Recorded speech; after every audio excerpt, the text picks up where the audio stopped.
नमस्कार, आप देख रहे हैं बक्सर 24। अभी हम बभनी में मौजूद हैं। बताते चले कि बक्सर ज़िले के बभनी गांव में आप देख पा रहे हैं किस तरह से जो है आज माता सावित्रीबाई फुले का जन्म दिवस बड़ी धूमधाम से मनाया जा रहा है। बच्चों के द्वारा डांस किया गया और तमाम लोग यहाँ मौजूद थे और इस मौजूदगी में जो है महिलाओं के साथ जो है केक काट करके लोगों को जो है आज माता सावित्रीबाई फुले का जन्मदिन की बधाई दी गई। यहाँ पे देख पा रहे हैं किस तरह से जो है बच्चे के द्वारा डांस किया जा रहा है और तमाम लोग विशेष यहाँ उपस्थित हैं। आइए सुनवाते हैं कि इस खास में क्या कहते हैं। छात्र नेता के साथ साथ तमाम पदाधिकारी मौजूद थे। तो आप लगातार बने रहे और देखते रहे बक्सर 24।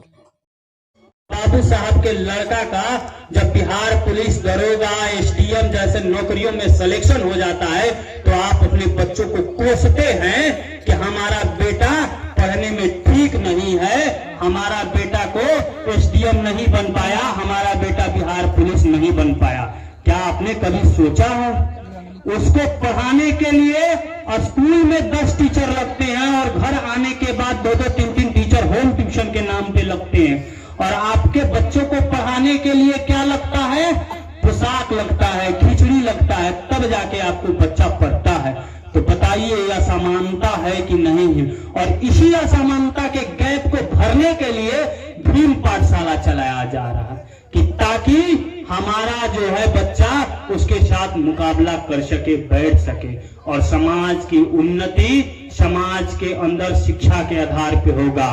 एक छोटा सा बात यह है कि अभी हम देख रहे हैं कि सरकार के द्वारा जिस तरह से चुनाव में जो एजेंडे तय करती है, अभी का जो एजेंडा है उस एजेंडा पे तो हम लोग भी बात नहीं करना चाहते हैं। अभी राम मंदिर का एक एजेंडा चल रहा है और 12 जनवरी को पूरे भारत के 22 जनवरी को पूरे भारत के अंदर अयोध्या चलने की आह्वान किया जा रहा है। आपको ये जानना पड़ेगा कि अयोध्या जाने के लिए और अयोध्या ले जाने के लिए जो लोग लगे हुए हैं वो किसको ले जा रहे हैं? आपके लोगों को ले जा रहे हैं। हम एक छोटा सा बात कहेंगे कि आपको और हमको जब वो हिंदू मानते हैं तो आप बताइए हमारे जाने से अगर मंदिर अशुद्ध हो जाता है तो हम फिर हिंदू कैसे हैं? बताइए, यही सवाल है। हम कह रहे हैं कि इस देश के अंदर राष्ट्रपति को निमंत्रण नहीं दिया गया उस राम मंदिर के उद्घाटन के लिए। भारत के पूर्व राष्ट्रपति रहे, अभी दलित राष्ट्रपति से जो थे उससे बाद अब आदिवासी राष्ट्रपति आई हैं, उनसे शिलान्यास नहीं करवाया गया और ये कहा गया कि उनकी जरूरत नहीं है। तो आपको यही जानना पड़ेगा कि मंदिर के साथ क्या किया। अभी अछत का काम चल रहा है कि पूरे भारत में राम मंदिर का अछत हम लोग बंटवाएंगे, वो क्या देंगे हमको पता नहीं है।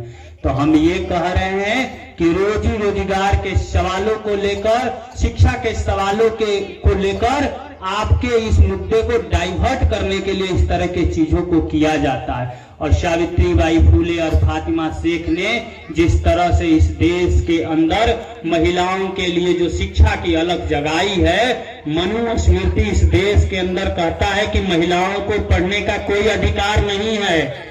आप उस चीजों को बहुत आसानी तरीका से हम लोग बोल देते हैं कि महिलाओं को पढ़ने का जो अधिकार है बाबा साहब भीमराव अंबेडकर ने दिलवाया है। बाबा साहब भीमराव अंबेडकर के साथ साथ सावित्रीबाई फुले और फातिमा शेख और ज्योतिबा फुले ने भी बहुत संघर्ष किया है। इसीलिए तो बाबा साहब ज्योतिबा फुले को अपना गुरु मानते थे। बाबा साहब सबको गुरु अपना नहीं मानते थे, उनके एक ही गुरु थे, ज्योतिबा।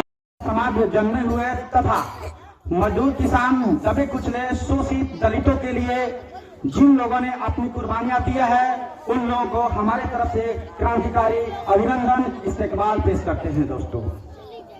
दोस्तों उसी कड़ी में आज माता सावित्रीबाई फुले जी का आज जयंती है, उनके बारे में जानेंगे हम लोग। सबसे बड़ी चीज है कि किसी भी व्यक्ति के चाहे जयंती मनाए चाहे शहादत दिवस मनाए, उसका मूल मकसद होता है उसके विचारों को जानना और उस विचार को जानकर व्यवहारिक तौर से जीवन में उतारने का काम करना और जनता को संगठित करने का काम करना।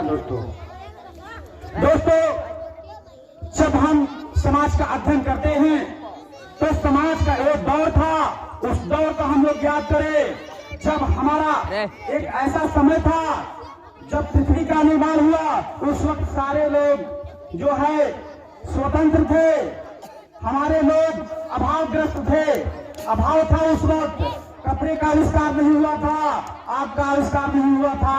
उसके दौर में भी सभी लोग समान रूप से रहते थे। उस दौर में कोई देवी देवता नहीं था, कोई ऊंच नीचा नहीं था, कोई बड़ा छोटा तो नहीं था दोस्तों। उस युग को हम लोग बोलते हैं आदि कम्युनिज्म। आदमी कम्युनिज्म का मतलब होता है पुराने समय में सारे लोग बराबर हुआ करते थे, कोई छुआछूत कोई भेदभाव नहीं था।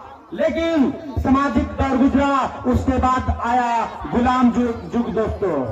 दुनिया का सबसे पहला गुलाम स्पार्टकर से, जिन्होंने अपनी स्वतंत्रता के लिए आवाज उठाने का काम किया था दोस्तों, और उन्होंने लड़ने का काम किया था। उस दौर को हम लोग याद करें जब गुलामी का युग था। उस समय आज जिस तरह हम लोग बकरियों को, गाय भैंसों को बेच देते हैं क्योंकि हम उसका मालिक है, अगर बच्चा देती है, बच्चा बड़ा होता है, उस बकरी के मेमने से हम अलग हटाकर बेच देते हैं, वो दौर था समाज का भी। समाज में जब गुलाम युग हुआ करता था, उस दौर में हम गरीब लोगों का मालिक हुआ करता था, जमींदार हुआ करता था, और मालिक हमारी माँ बहनों को, हमारी बेटियों को, जिस तरह हम पशुओं को बेचते हैं, उसी तरह वो लोग भी हमारी माँ बेटियों को हमसे अलग करने का काम करते थे दोस्तों। और हमारी कहीं बेटी को बेचते थे, कहीं हमारे बेटे को बेचते थे, और कहीं हमें सैनिक बनाकर, गुलाम बनाकर रखा करते थे दोस्तों।